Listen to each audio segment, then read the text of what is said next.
Es un honor para el Consejo Editorial Sincretismos Sociológicos llevar a cabo la primera entrevista de la revista electrónica de la RENES al maestro Jorge Solano, catedrático de la Facultad de Antropología de la Universidad Veracruzana.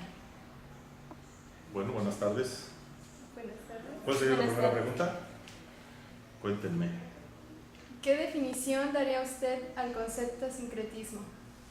Bueno, sincretismo es una palabra que tiene carta de naturaleza en la antropología. Digamos que sincretismo nos lleva a la idea de mezcla. Hay una secuencia del concepto. Cuando se comenzaron a estudiar el caso americano en la antropología cultural estadounidense, lo que pasó con la llegada de los europeos en el contacto con las comunidades o culturas indígenas. Y lo que pasó, o el primer concepto que se utilizó fue el de aculturación.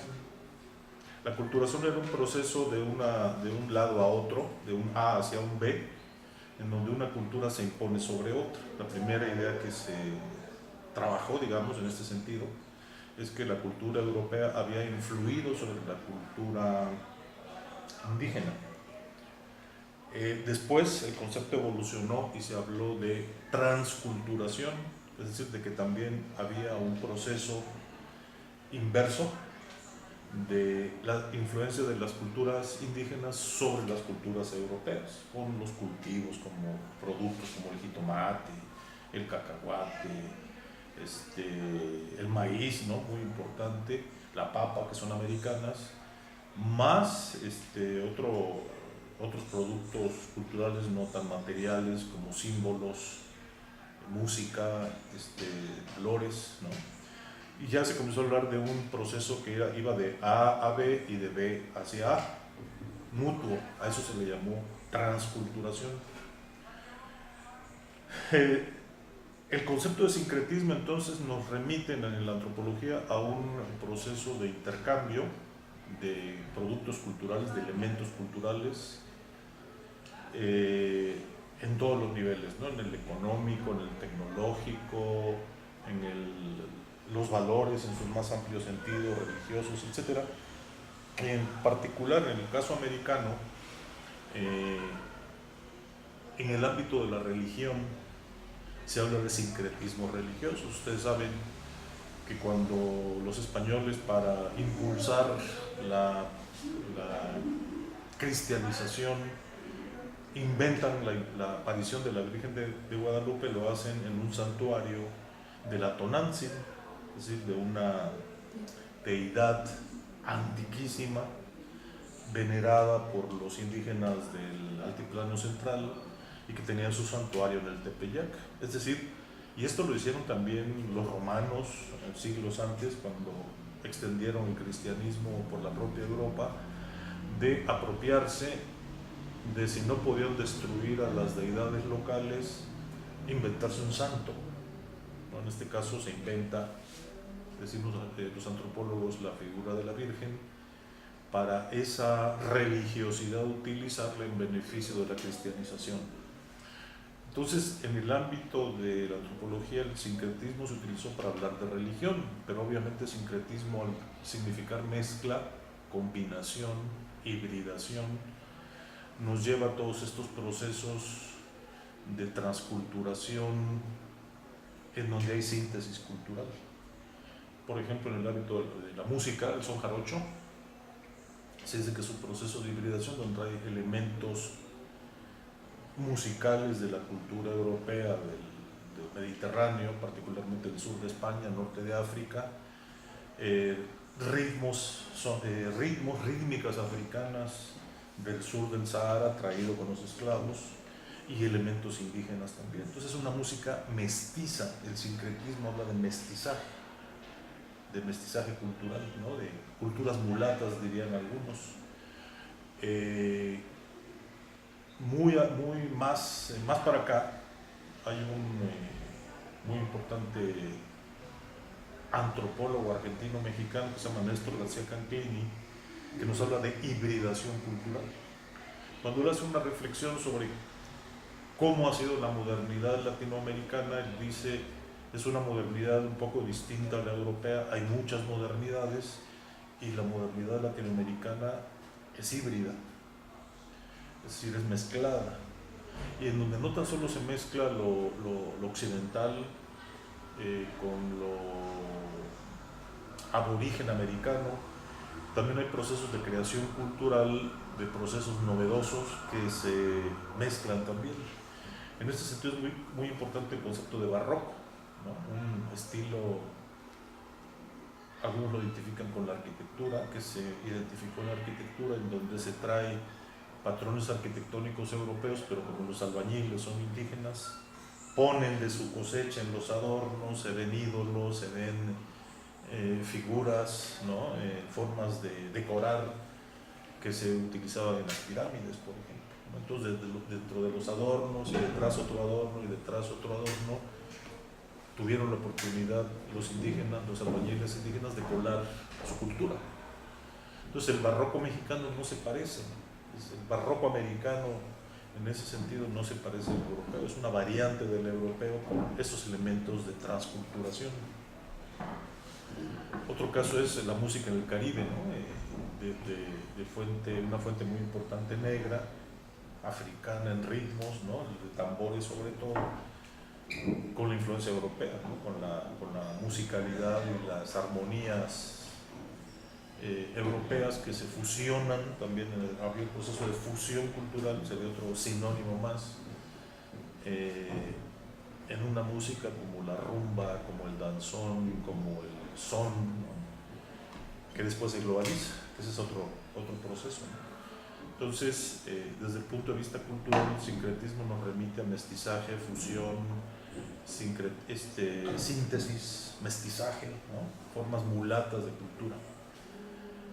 Yo creo que si bien ese es el ámbito que nace en el estudio de las religiones, pues ahora es mucho más amplio, y en ese sentido creo que es muy exitoso el nombre que le buscaron a su revista, ¿no? De sincretismos, porque eso se busca, pues, la mezcla, ¿no? Y el mundo americano, el mundo mexicano es profundamente sincrético en todos los niveles, ¿no? Entonces es lo que podría yo responder a la primera pregunta. Bueno, para continuar nos gustaría saber cómo cree usted que debe aplicarse este concepto de las ciencias sociales. Bueno, pues ya he hablado un poco de ello, ¿no? El concepto sincretismo y su aplicabilidad deriva de una situación real, ¿no?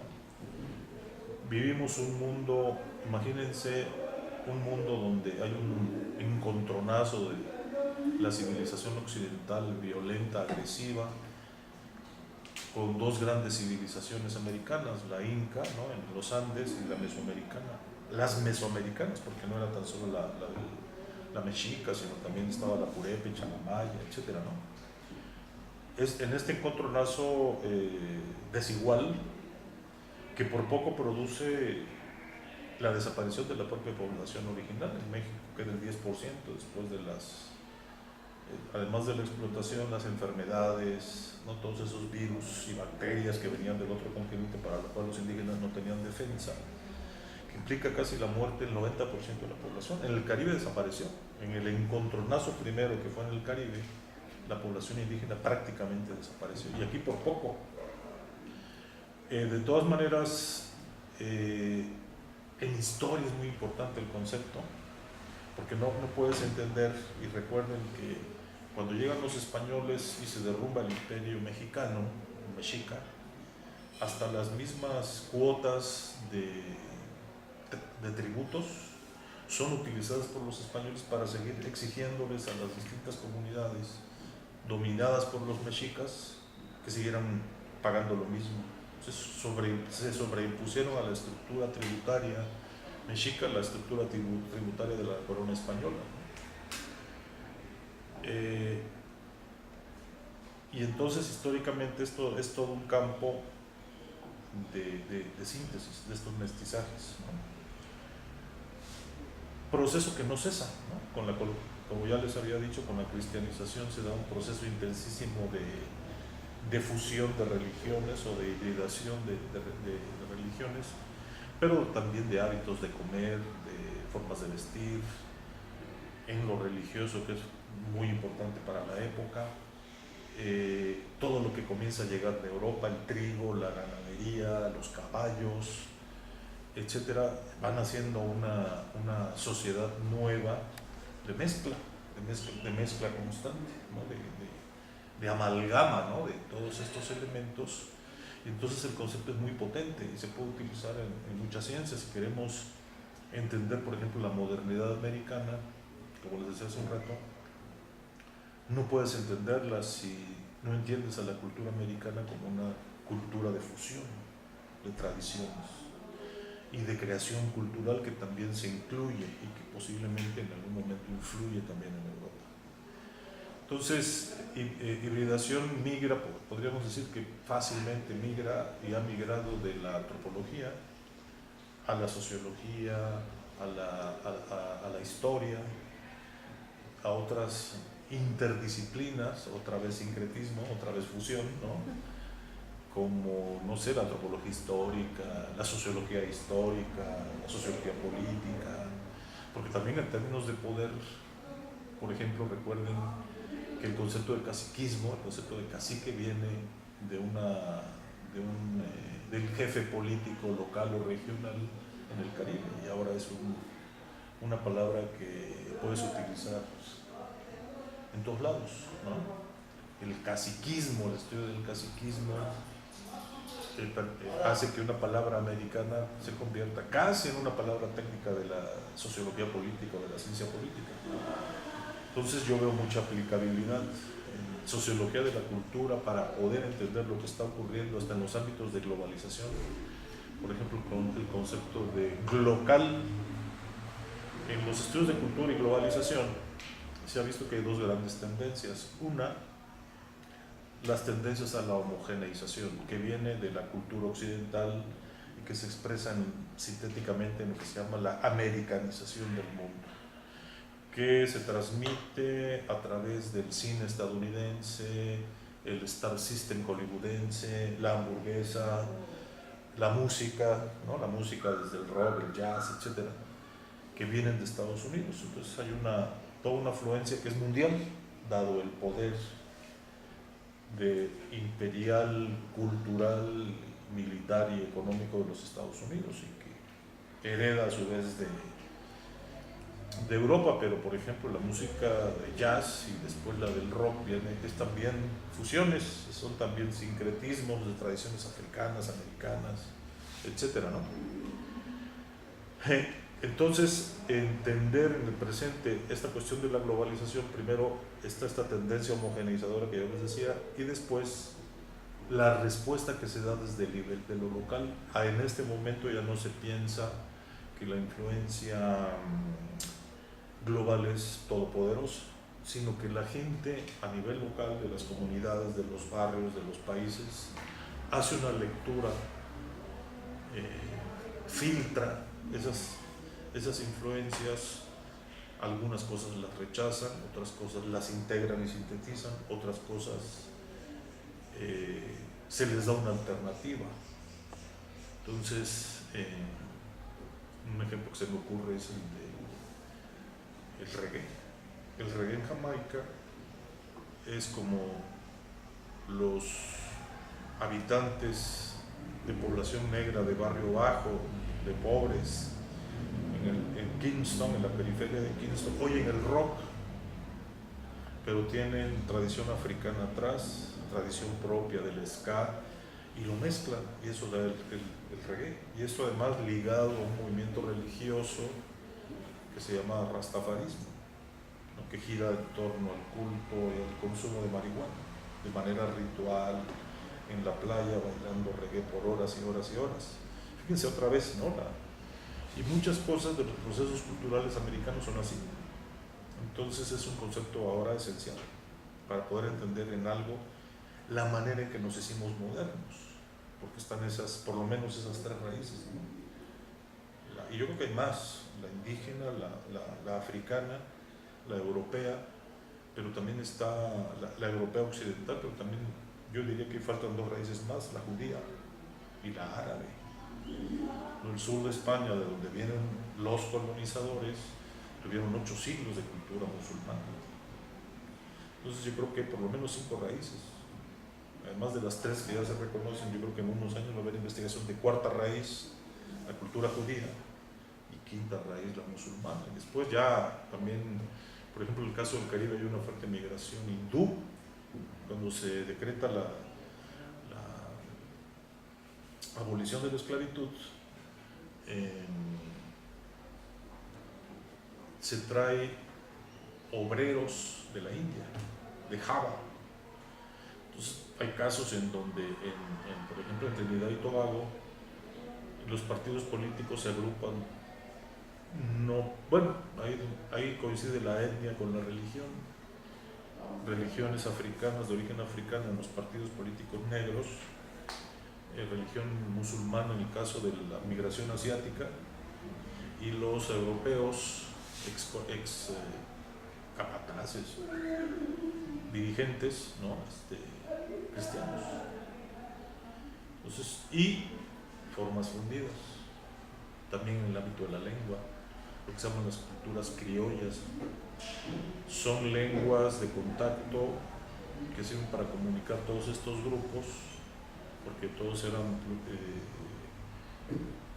tenían su propio idioma, y para ponerse en contacto muchas veces el vínculo fue una variante muy sencilla de alguna lengua de Europa, con mucho vocabulario africano, de lenguas africanas.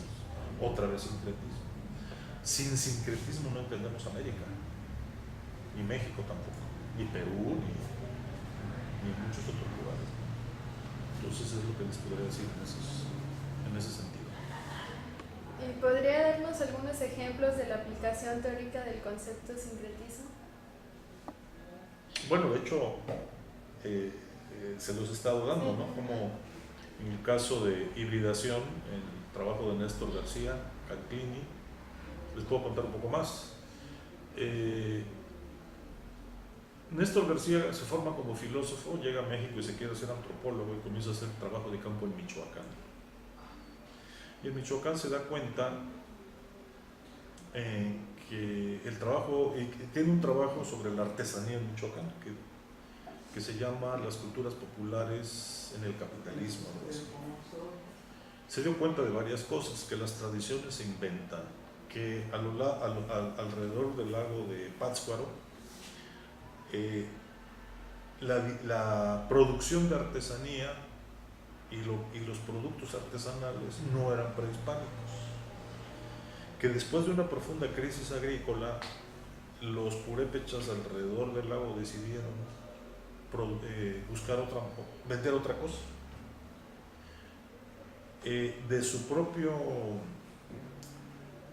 propia tradición cultural, de algo que lo usaban cotidianamente, decidieron adornarlo, y para no hacerse competencia entre ellos, se dividieron el trabajo. Y entonces en un lugar se hace orfebrería, en otro lugar se hace vasijas de cobre, en otro lugar las cajitas de olinalá, en otro lugar guitarras, ¿sí? Fue una estrategia de sobrevivencia del grupo. Tejidos, por otro lado, él llega a un lugar donde hacen los aocumicho, y en unas tiendas de pronto ve que hay escenas de la tradición occidental. No sé si se acuerdan ustedes de esta representación de la Revolución Francesa, con una mujer con el torso desnudo, con el gorro frigio, y esa es la Revolución Francesa. Bueno, la vio representada en papel maché, y le preguntó al artesano: bueno, ¿y esto qué? No, pues alguien me mostró esto y me dijo que si lo podía hacer con mi técnica, y le dije que sí, se lo hizo, y ha tenido mucho éxito. Esto le permite decir a Néstor, igual que en el caso del Valle de Oaxaca, donde va con unos tejedores y encuentra que también hay algunos tejidos hechos con tecnología tradicional, hasta de telar de cintura, representaciones de cuadros de Picasso. Entonces ahí lo que venía de la antropología italiana, de que había una oposición entre tradicional y moderno, está ahí en pedazos. Y dice: no, es que la gente, aunque tenga una tradición en términos de estrategia de supervivencia, se moderniza. encontró que muchos artesanos estaban suscritos a revistas europeas de diseño para tener ideas de cosas para vender. Entonces él dice, eh, polarización extrema entre tradicional y moderno, como pregonaba la antropología italiana, no existe en México, por lo menos en México, que es lo que él estaba hablando empíricamente. Tradicional y moderno no están peleados, no son puntos extremos de algo, sino se fusionan, se sincretizan. Igual no existe tal oposición entre tradicional y masivo, cultura de masas. En septiembre ustedes han visto cómo la televisión mexicana con alta tecnología digital no se cansan de hacer programas sobre México y danzas tradicionales y vestidos. Entonces otra vez la cultura de masas, en este caso televisiva, incorpora cosas de la tradición, ¿no? La Universidad Veracruzana tiene su ballet folclórico, o sea, preserva, espectaculariza quizás lo tradicional y se convierte en un plus, ¿no?, de la identidad, un plus que se puede vender como espectáculo. Ha hecho el ballet folclórico, ha hecho giras mundiales, ha estado en China, ha estado en Europa, ha estado en todos lados, en otros lugares de Asia, vendiendo lo tradicional. Entonces tampoco hay una oposición radical entre esto. Los extremos se acercan, podría ser, o se funden, ¿no? Podría ser otra idea de... Entonces una aplicación ya es el concepto más definido de hibridación, que Néstor en su obra, por unas críticas que le hicieron que era puramente descriptivo, ya pasó al de interculturalidad. Otra vez, ¿cuál es una situación en la globalización de interculturalidad? Aquí hay otra secuencia. En los 70s, con los nuevos movimientos sociales y las reivindicaciones de minorías, mujeres, homosexuales, etnias, jóvenes, etc., como que cada quien acotó su espacio cultural, buscaba el respeto a esos derechos, pero se oponía al resto. Un movimiento feminista anti-hombres, un movimiento indígena que busca sus derechos, pero rechaza a los mestizos y a los blancos, o sea, un poco de capilla, ¿no? Eso se le llamó multiculturalismo. La tesis de Néstor es que con la globalización del multiculturalismo estamos pasando a la interculturalidad. En esa situación de globalización, la globalización son las respuestas locales ante las tendencias globales, que es otro de los aspectos. ¿Cómo desde lo local se le da respuesta a una influencia global? ¿Qué pasa como ocurrió porque lo que pasó en Michoacán, del declive agrícola, pues no venía nada más de la situación mexicana, sino de la economía mundial. En este momento que están cambiando el mundo tan rápidamente, que por ejemplo con la apertura comercial deja de ser rentable cultivar maíz, es más barato el maíz transgénico que viene de Estados Unidos, ya no es rentable cultivar maíz, algo se tiene que hacer. O te vas de bracero y al irte de bracero aprendes inglés, pero conservas tus tradiciones. También, por ejemplo, se detectó que en caso de una migración de oaxaqueña, de mixtecos, ellos migraban directamente de las zonas montañosas de Oaxaca a Los Ángeles y hablaban mixteco e inglés. Como se habían ido tan jóvenes, ya no aprendían español, pero además seguían, por ejemplo, el caso de los zapotecos. En Los Ángeles se hacen velas oaxaqueñas y en algún momento de su vida organizan una vela en la zona del Istmo. Hay casos de indígenas de 4 o 5 generaciones que viven en Tijuana y que ya son nietos, ¿no?, del primer migrante y son comerciantes, siguen teniendo las obligaciones familiares en su lugar de origen. Y así, ¿no? Entonces, otra vez, modernizarte no significa que abandones, como se está viendo con la población mexicana, que esa es una cosa ahí interesante, ¿no?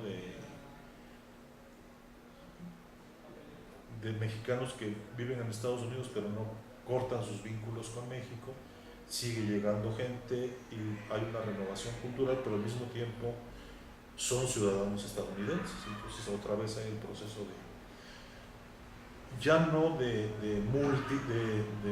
diversas culturas que están coexistiendo, sino que se están interpenetrando, se están sintetizando. Eso es a lo que Néstor llama interculturalismo. ¿Qué es hibridación y qué es sincretismo otra vez? Sería otro ejemplo, ¿no? Bueno, pues ya nos ha dicho mucho de lo que opina usted sobre la aplicación de la multidisciplinaridad en los conceptos. Esa era la siguiente pregunta, no sé si quiere agregar más. A ver, ¿me repites? Sí, de la aplicación de la multidisciplinariedad en los conceptos. Bueno, y este es otro nivel, ¿no? Esto ya tiene que ver un poco más con la metodología. Y bueno, la interdisciplina, ya se ha visto que disciplinas aisladas no tienen resultados limitados. Cada vez más, y bueno, desde hace mucho tiempo, ¿no? Yo diría que a nivel metodológico habría que utilizar la misma palabra sincretismo, o la otra, ¿cómo se llama? La de la mezcla indiscriminada, también salió la vez anterior que platicábamos. Ahorita no recuerdo el término, después se los digo. Tú con las teorías y los métodos puedes hacer dos cosas. Hacer una ensalada, eclecticismo se llama, y que en el ámbito de la ciencia el eclecticismo es una palabra peyorativa. Si a ti te dicen eclécticos y alguna vez les dicen eclécticas, las están insultando. ¿Eso qué quiere decir? Que hicieron una mezcla de teoría, hicieron una revoltura. Puede ser que lo que están presentando un trabajo de investigación, su titulación y lo que dio su primer libro, y son un poquito marxistas, un poquito funcionalistas, positivistas, un poquito, no sé, fenomenológicas, y todo eso está entremezclado, sin crítica. Eso se llama eclecticismo. Y eso se considera con muy poco valor desde el nivel intelectual. El sincretismo ya en ciencia sería, yo les daría el ejemplo de Marx. Fíjense cómo cambia. Hay una forma de explicar qué es el marxismo diciendo que tiene tres fuentes que al mismo tiempo integran al marxismo. Una, la economía política inglesa, la tradición de la economía clásica de Ricardo, Adam Smith y otros. Otra, la filosofía a nivel metodológico, la filosofía alemana, en particular Hegel, que de ahí saca el método dialéctico Marx. Y la tercera corriente y parte integrante sería el socialismo francés, en donde están las propuestas políticas. ¿Qué hizo Marx? Marx es un sincrético. Marx se forma como filósofo, es un hegeliano de izquierda, le interesan las consecuencias políticas y sociales de un método revolucionario como el dialéctico. Armado de ese método, lee a los economistas ingleses, lee y critica al propio Hegel, le aplica el análisis dialéctico al propio, ve sus contradicciones y tiene una serie de textos donde dice, de Hegel hay que aceptar esto y esto de plano hay que rechazarlo. Él decía que el método dialéctico lo había desarrollado Hegel, pero estaba de cabeza, porque era idealista. Había que ponerlo de pie y hablar de una dialéctica materialista, es lo que hace a nivel filosófico Marx. O sea, evalúa, ¿no? Filtra, critica. Exactamente lo mismo hace con la economía política inglesa. Dice, a ver, la economía política se propone como ciencia de la sociedad y está analizando el capitalismo. Yo, armado del método dialéctico, que es un método crítico, voy a estudiar a los economistas clásicos y voy a ver, y ahí utilizo el concepto de ideología, en qué condiciones su posición de clase, ¿no?, como pequeña burguesía o ligado a la gran burguesía, le impidió ver cosas. un poco lo científico de lo ideológico, ¿no? Marx utiliza esa distinción, ¿no? Porque la ideología es distorsión, manera distorsionada de ver la realidad. Y durante muchos años lo hace. El producto de todo ese trabajo, de echarse una relectura, una lectura, una interpretación de lo mejor de la economía política inglesa, es El Capital. Por eso El Capital se llama Contribución a la crítica de la economía política. No es un libro de economía, sino es un libro de dialogando críticamente con los economistas, llega a una posición propia, ¿no? En un diálogo, en la crítica. Y en tercer lugar, ya porque a Marx le interesaba la revolución, no nada más analizar el capitalismo, él revisa, por derivada de la tradición de la Revolución Francesa, a nivel de propuestas políticas, lo más avanzado de su tiempo son los socialistas utópicos franceses y algunos ingleses. Entonces, por ejemplo, tiene lo que se llama La miseria de la filosofía, que es una respuesta irónica a la filosofía de la miseria de Proudhon, donde lo critica, otra vez armado del método dialéctico como método crítico. Otro sobre Fourier, ¿no? Y dos distintas propuestas, y él propone el socialismo científico. Ya la síntesis es el socialismo científico, donde igual lee todas las propuestas políticas de los socialistas utópicos, dice esto está bien, esto no, y va construyendo una concepción del socialismo a partir de un método crítico, histórico, racional y científico. Por eso dice, yo propongo el socialismo científico, un método que es el materialismo histórico. En cierto sentido, Marx no hizo nada nuevo, no inventó una teoría, pero fíjense todo el trabajo que le llevó toda su vida: leer toda la tradición económica, leer a los socialistas, hacer la crítica de la filosofía occidental, porque en Hegel se resumía toda una trayectoria que viene desde Descartes, Kant y otros filósofos, y que el gran sintetizador de esa tradición racionalista occidental es Hegel. Y como él utilizaba ese concepto de ajusta cuentas. Entonces, ¿qué es sincretismo en ciencia social? Esta labor crítica de que lees a tus antecesores, a lo mejor de ellos, criticas, limpias y después articulas. En el eclecticismo te brincas la parte del medio, tomas cosas sin crítica y las pegas, las amontonas, haces una ensalada. Todo este proceso, el de sincretismo, es muy creativo. El otro no se considera creativo, o sea, difícilmente te da algo nuevo porque es contradictorio, no está integrado como un sistema lógico. Una de las cosas que más le importaba a Marx era la coherencia lógica del sistema. Cuando tú pegosteas una cosa con otra, ¿no? Como el caso del eclecticismo, no hay coherencia. En un ratito estás diciendo una cosa o estás diciendo algo desde un punto de vista, al rato te cambias de punto y quizás lo de aquí es contradictorio y no importa, pero eso es muy poco valorado. Ustedes saben que en la construcción de una teoría es muy importante la coherencia. Entonces, ya a nivel metodológico, miren qué importante es. O sea, en el trabajo intelectual estamos constantemente leyendo a los clásicos, releyendo a los clásicos, porque algunos decían, un clásico es clásico porque su mirada es tan amplia que hasta en situaciones nuevas te dice algo y te sugiere, pero eso no te evita la necesidad de tú desarrollar. Y por eso en ciencias sociales tenemos que conocer a los clásicos, por eso es la necesidad de que ustedes lean a Durkheim, de que lean a Weber, de que lean a Marx.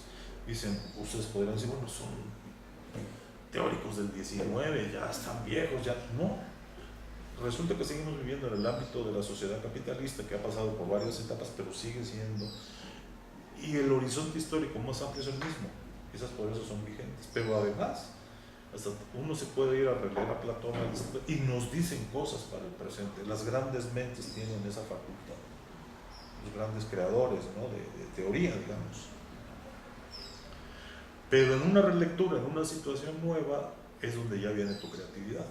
Claro, también se pueden desarrollar teorías Yo creo que en ciencias sociales no hay teorías que parezcan de la nada, siempre estás en el diálogo con la tradición anterior. A veces sí, hay procesos nuevos en los que desarrollas teoría original, pero la pones a dialogar con lo anterior. No es la única manera de hacer ciencia, digamos, ¿no? Ciencia social.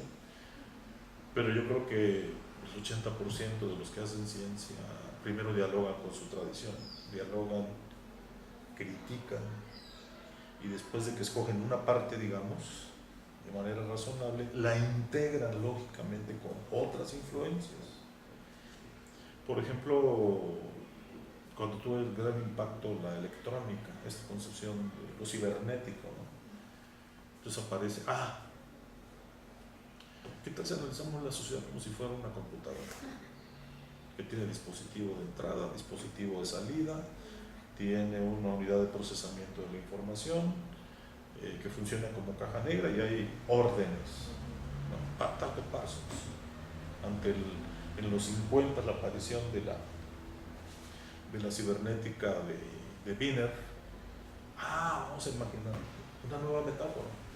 A veces alguien dice, no, vamos a analizar la sociedad como una obra de teatro, donde hay escenarios, donde hay lugares donde se preparan las acciones o las y hay actuaciones, hay libretos y hay roles, como obra de teatro. Clifford Geertz, vamos a analizar los procesos sociales como textos, de eso Levi-Strauss también, como textos, pero en el ámbito de la retórica, es decir, con las formas imaginadas como la metáfora, las anécdotas, ¿cuáles son las alegorías sociales? Si un proceso como el 68 lo vemos como texto que nos da, lo podemos analizar como cuento. Un sociólogo de la cultura, Gilberto Jiménez, que vive en México, su tesis de doctorado es un análisis de la peregrinación a Chalma, que él dice, las peregrinaciones tienen una estructura de cuento popular.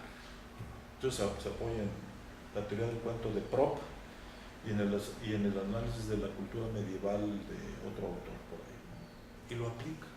Y se va a Chalma, hace observación etnográfica e interpreta toda la peregrinación como un cuento popular. Como el cuento todos los cuentos populares tienen una estructura. Bueno, esa estructura usualmente es estructurada de 3 partes: presentación de personajes con un héroe, enemigos del héroe, amigos del héroe, punto intermedio, problemas del héroe, ¿sí?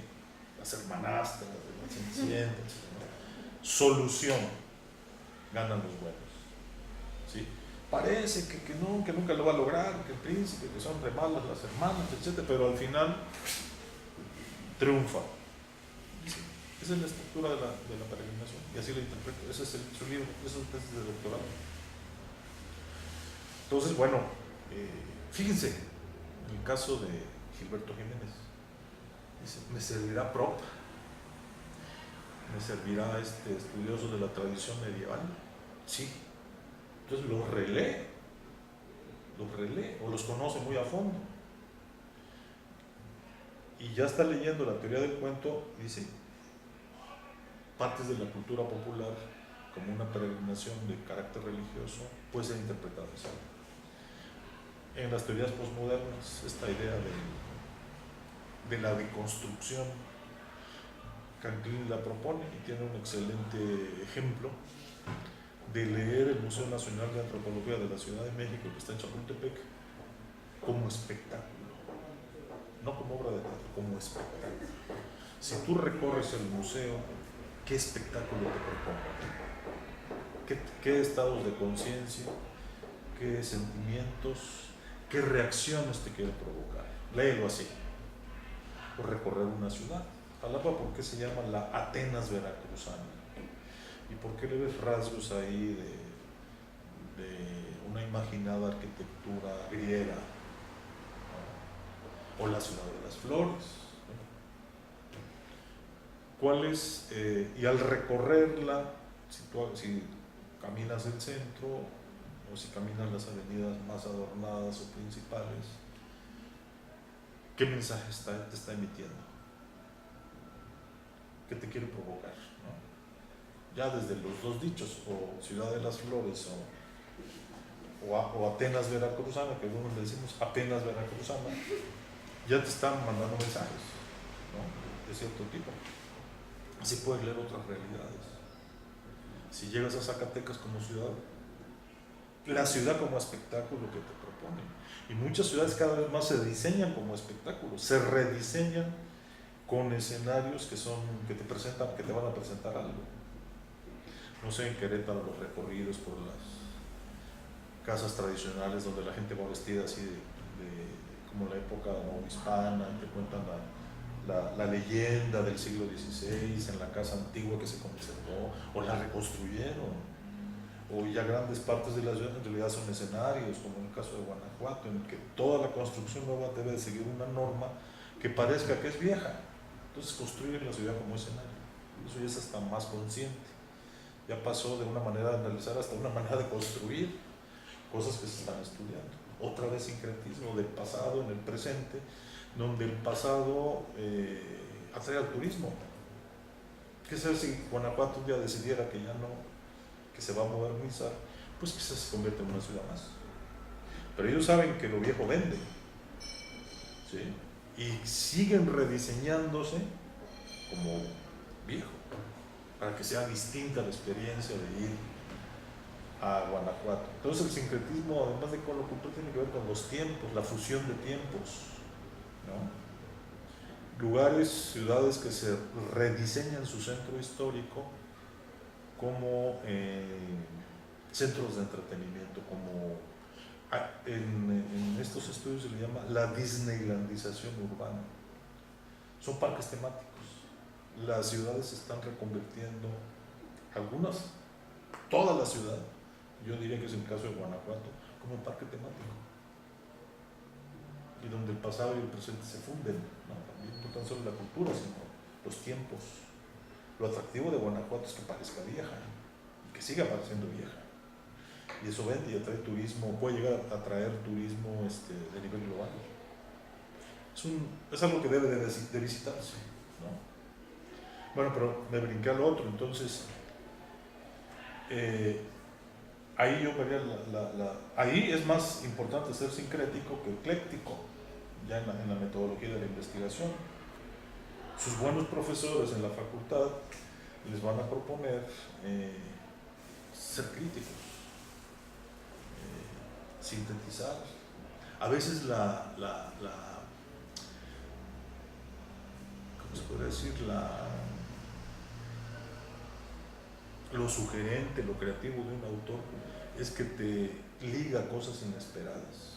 Por ejemplo, esto de Gilberto Jiménez, sacar el cuento, se puede interpretar una procesión como cuento y como cultura popular, lo logra. Y varios gentes se han ido por ahí, ya después vienen los imitadores, etc. ¿no? Pero tuvo la inteligencia de sacar una cosa y conectarle, decir, me puede servir para entender. Como Lévi-Strauss, ¿a quién recurrió? A la lingüística estructural rusa, a la fonología estructural rusa. Dijo, se pueden analizar los mitos con el método que utilizan los fonólogos, pero fue con alguien y lo tuvo que adaptar. Y ahí es donde viene el sincretismo, creo que es lo potente del sincretismo en metodología y teoría.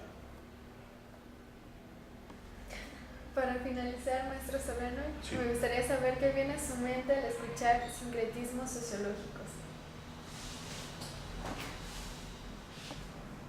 Híjole, pues, en primer lugar, esta cuestión de lo interdisciplinario.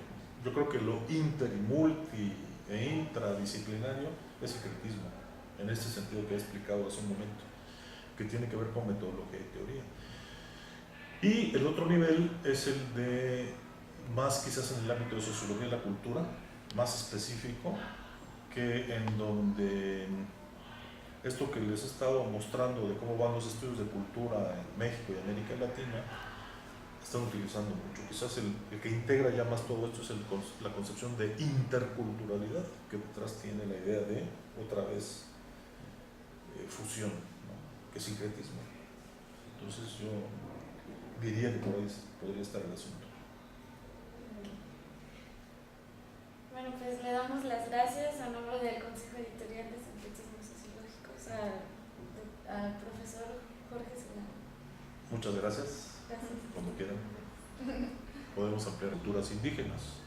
Y lo que pasó, o el primer concepto que se utilizó fue el de aculturación. La aculturación era un proceso de un lado a otro, de un A hacia un B, en donde una cultura se impone sobre otra. La primera idea que se trabajó, digamos, en este sentido, es que la cultura europea había influido sobre la cultura indígena.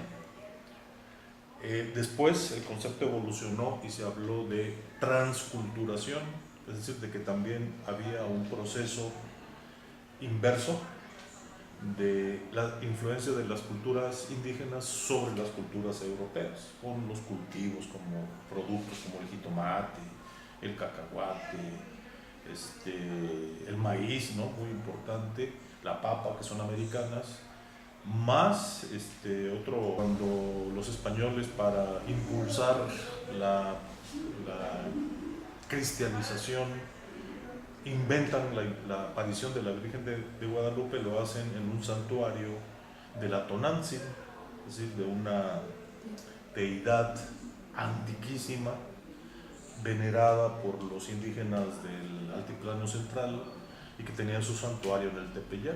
Es decir, y esto lo hicieron también los romanos siglos antes, cuando extendieron el cristianismo por la propia Europa, de apropiarse de, si no podían destruir a las deidades locales, inventarse un santo, ¿no? En este caso se inventa, decimos los antropólogos, la figura de la Virgen, para esa religiosidad utilizarla en beneficio de la cristianización. Entonces, en el ámbito de la antropología, el sincretismo se utilizó para hablar de religión, pero obviamente sincretismo, al significar mezcla, combinación, hibridación, nos lleva a todos estos procesos de transculturación en donde hay síntesis cultural. Por ejemplo, en el ámbito de la música, el son jarocho, se dice que es un proceso de hibridación donde hay elementos musicales de la cultura europea, del Mediterráneo, particularmente del sur de España, norte de África, rítmicas africanas del sur del Sahara, traído con los esclavos, y elementos indígenas también. Entonces es una música mestiza. El sincretismo habla de mestizaje cultural, ¿no? De culturas mulatas, otros productos culturales no tan materiales como símbolos, música, flores, ¿no? Y ya se comenzó a hablar de un proceso que iba de A a B y de B hacia A, mutuo. A eso se le llamó transculturación. El concepto de sincretismo entonces nos remite en la antropología a un proceso de intercambio de productos culturales, de elementos culturales, en todos los niveles, ¿no? En el económico, en el tecnológico, en los valores en su más amplio sentido, religiosos, etc. En particular, en el caso americano, en el ámbito de la religión, se habla de sincretismo religioso. Ustedes saben que es un honor para el Consejo Editorial Sincretismos Sociológicos llevar a cabo la primera entrevista de la revista electrónica de la RENES al maestro Jorge Solano, catedrático de la Facultad de Antropología de la Universidad Veracruzana. Bueno, buenas tardes. Buenas tardes. ¿Puedo seguir la primera pregunta? Cuéntenme. ¿Qué definición daría usted al concepto de sincretismo?